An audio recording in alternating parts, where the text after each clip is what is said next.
అడవి గుట్టలో ఏం జరిగింది తెలుసుకోవాలంటే నేడే చూడండి కానిస్టేబుల్ కనకం వెబ్ సిరీస్ మీ ఈటీవీ విన్ యాప్లో ఫస్ట్ ఎపిసోడ్ ఫ్రీ.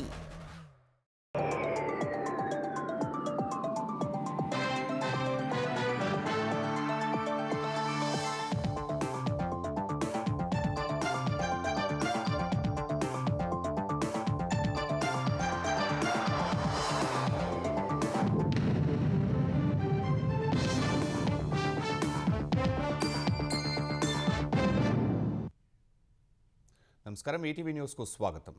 అక్టోబర్ 2 నాటికి అన్ని మున్సిపాలిటీల్లో చెత్తాచెదారం తొలగిస్తామని ముఖ్యమంత్రి చంద్రబాబు తెలిపారు. కాకినాడ జిల్లా పెద్దాపురంలో స్వర్ణాంధ్ర స్వచ్ఛాంధ్ర కార్యక్రమంలో సీఎం పాల్గొన్నారు. స్వచ్ఛతా ర్యాలీలో భాగంగా చంద్రబాబు బ్యానర్ పట్టుకుని ప్రదర్శనలో పాల్గొన్నారు. మిరపకాయల వీధిలోకి ప్రవేశించిన సీఎం స్థానికులకు అభివాదం చేస్తూ ముందుకు సాగారు. శ్రీ సీతారామాంజనేయ భక్త సమాజం సభ్యులు ఇంటి గేటు లోపల నుంచే అభివాదం చేయగా అక్కడ ఆగిన చంద్రబాబు భద్రతా సిబ్బందికి చెప్పి వారందరినీ బయటకు రప్పించారు.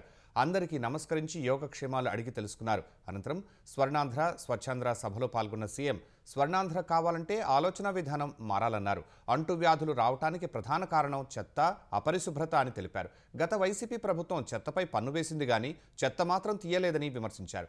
చెత్త నుంచి సంపద ఎలా సృష్టించాలో ఆలోచిస్తున్నామని చంద్రబాబు వివరించారు.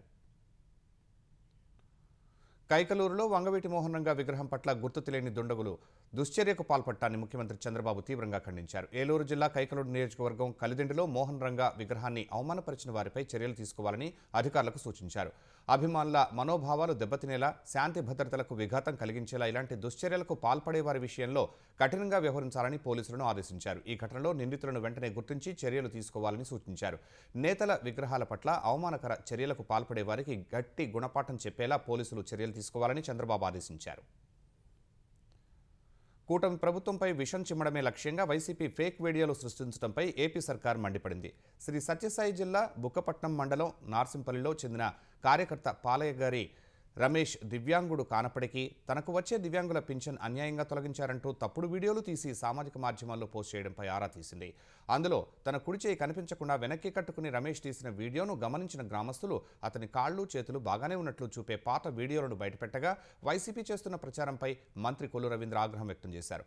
అర్హులైన వారి పెన్షన్లు తొలగించే ప్రసక్తే లేదని స్పష్టం చేశారు. పెన్షన్ తొలగించిన వారు అర్హతలు ఉన్నాయని భావిస్తే అధికారులను కలిస్తే వైద్యులతో పరీక్షలు చేయిస్తారని చెప్పారు. పెన్షన్లు తొలగిస్తున్నారనే ప్రచారాన్ని ఎవరూ నమ్మవద్దని కొల్లు రవీంద్ర కోరారు.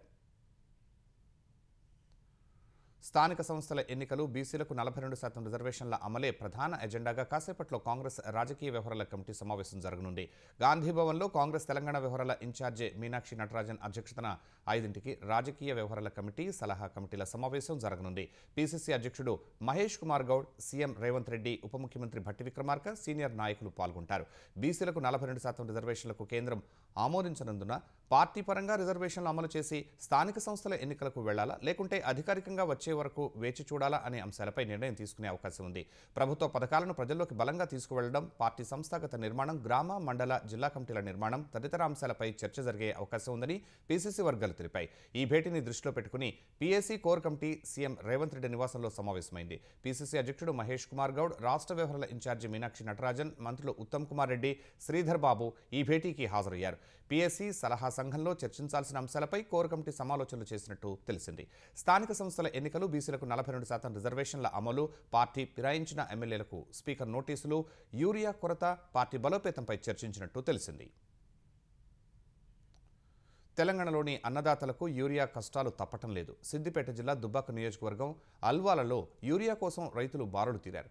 పట్టాదారు పాస్ పుస్తకాలు లైన్లలో పెట్టి టోకెన్ల కోసం ఎదురుచూశారు. దౌలతాబాద్ మండలం అంకిరెడ్డిపల్లిలో రైతులు చెప్పులు వరుస క్రమంలో పెట్టి బారులు తీరారు. మిరుదొడ్డి ఎరువుల పంపిణీ కేంద్రాల వద్ద పోలీసులు బందోబస్తు నిర్వహించారు. ఖమ్మం జిల్లా కారేపల్లిలో యూరియా సరఫరా చేయాలంటూ రైతులు రోడ్డుపై బైఠాయించి ఆందోళన చేపట్టారు. యూరియా కోసం పడిగాపులు కాసిన రైతులు బస్టాండ్ కూడలిలో నిరసన వ్యక్తం చేశారు. వర్షాకాలం ముగిశాక యూరియా ఇస్తే ఏం లాభం అని ఆగ్రహం వ్యక్తం చేస్తూ రోడ్డుపై బైఠాయించడంతో వాహనాలు నిలిచిపోయాయి. సూర్యాపేట జిల్లా హుజూర్ నగర్ మండలం బూరుగడ్డలో ఉదయం నుంచి యూరియా కోసం రైతులు బారులు తీరారు. బూరుగడ్డ సొసైటీ పరిధిలో 5,000 ఎకరాలు ఉంటే కేవలం 200 బస్తాలు మాత్రమే వచ్చాయని అన్నదాతలు ఆందోళన వ్యక్తం చేస్తున్నారు. అధికారులు స్పందించి రైతులకు సరిపడా యూరియా సరఫరా చేయాలని విజ్ఞప్తి చేస్తున్నారు. సిపిఐ సీనియర్ నేత మాజీ ఎంపీ సురవరం సుధాకర్ రెడ్డి అంత్యక్రియలు అధికారిక లాంఛనాలతో నిర్వహించాలని తెలంగాణ ప్రభుత్వం నిర్ణయించింది. ఈ మేరకు ఏర్పాట్లు చేయాలని ముఖ్యమంత్రి రేవంత్ రెడ్డి ప్రభుత్వ ప్రధాన కార్యదర్శిని ఆదేశించారు. హైదరాబాద్ గచ్చిబౌలిలోని కేర్ ఆసుపత్రిలో ఉన్న సురవరం సుధాకర్ రెడ్డి పార్థివ దేహాన్ని సిపిఐ నేతలు, ఇతర పార్టీల నేతలు సందర్శించి అంజలి ఘటించారు. రేపు అభిమానుల సందర్శనార్థం హిమాయత్ నగర్లోని సిపిఐ కార్యాలయంలో సురవరం పార్థివ దేహాన్ని ఉంచనున్నారు. అభిమానుల సందర్శన అనంతరం గాంధీ ఆసుపత్రికి సుధాకర్ రెడ్డి పార్థివ దేహం అప్పగించనున్నారు. రేపు మధ్యాహ్నం 3 గంటలకు సిపిఐ కార్యాలయం నుంచి ముషీరాబాద్లోని గాంధీ ఆసుపత్రి వరకు ర్యాలీగా వెళ్లి పార్థివ దేహాన్ని అప్పగించనున్నారు. సురవరం నేత్రాలను ఎల్వి ప్రసాద్ కంటి ఆసుపత్రికి అందజేయనున్నారు. తెలంగాణలో కలకలం రేపిన కూకట్పల్లిలో బాలికను క్రికెట్ బ్యాట్ కోసమే హత్య చేసినట్టు పోలీసులు నిర్ధారించారు. బాలిక ఇంటి సమీపంలో ఉన్న 14 ఏళ్ల బాలుడు క్రికెట్ బ్యాట్ చోరీకి వెళ్లిన సమయంలో ఆమెను చంపేశాడని సైబరాబాద్ సిపి అవినాష్ మహంతి తెలిపారు. బ్యాట్ తీసుకువెళ్తుండగా పాప చూసి అరిచినందునే హత్య చేసినట్లు చెప్పారు. ఈ మేరకు బాలుడు అంగీకరించినట్టు వివరించారు. విచారణ సమయంలో బాలుడు తప్పుదారి పట్టించాడన్న సిపి సుమారు 6 ఏళ్ల నుంచి బాలుడు క్రైమ్ థ్రిల్లర్ సినిమాలు చూస్తున్నట్టు తెలిపారు. బాలుడు హత్య చేసిన తర్వాత ఆధారాలు దొరకకుండా అత్యంత చాకచక్యంగా వ్యవహరించినట్లు బాలానగర్ డీసీపీ కొల్లు సురేష్ కుమార్ తెలిపారు.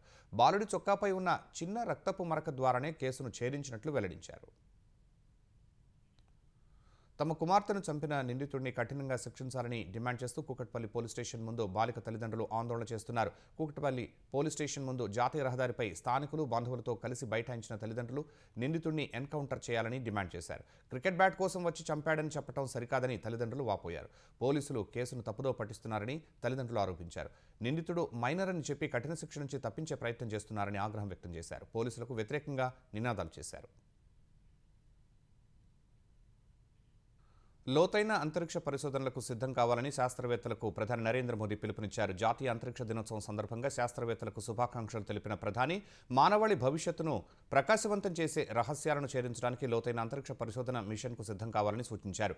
భవిష్యత్తు మిషన్ల కోసం వ్యోమగాములను సిద్ధం చేసేందుకు సన్నాహాలు జరుగుతున్నట్లు ప్రధాని ప్రకటించారు.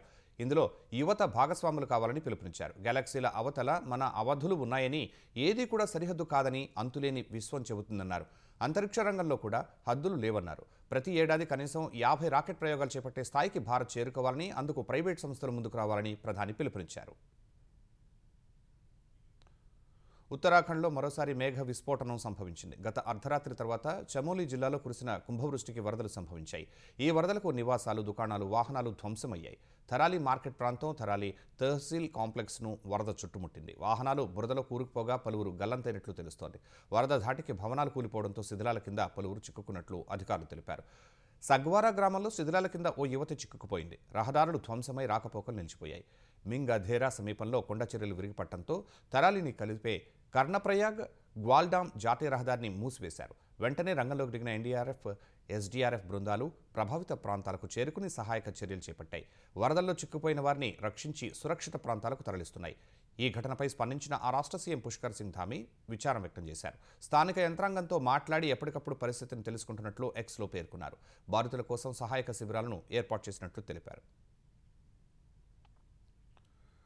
కర్ణాటక ధర్మస్థలలో వందల మృతదేహాల ఖననం ఆరోపణల కేసులో కీలక పరిణామం చోటు చేసుకుంది. అక్కడ బహుళ ఖననాలు జరిగాయని ఆరోపించిన ఫిర్యాదుదారుణ్ణి సిట్ అరెస్టు చేసింది. ఆ మృతదేహాలను తానే పూడ్చిపెట్టారని ప్రకటించుకున్న ఒకప్పటి పారిశుధ్య కార్మికుడు, ముసుగు వ్యక్తి భీమాను సిట్ అధికారులు అరెస్టు చేశారు. అతడు అబద్ధాలు చెప్పి అందరినీ తప్పుదో పట్టించారని పేర్కొన్నారు. ధర్మస్థల పరిసరాల్లో 100కు పైగా శవాలు పూడ్చిపెట్టారని చెప్పిన భీమా చివరకు వాటి ఆనవాళ్లు చూపకపోవడంతో అధికారులు అరెస్టు చేశారు.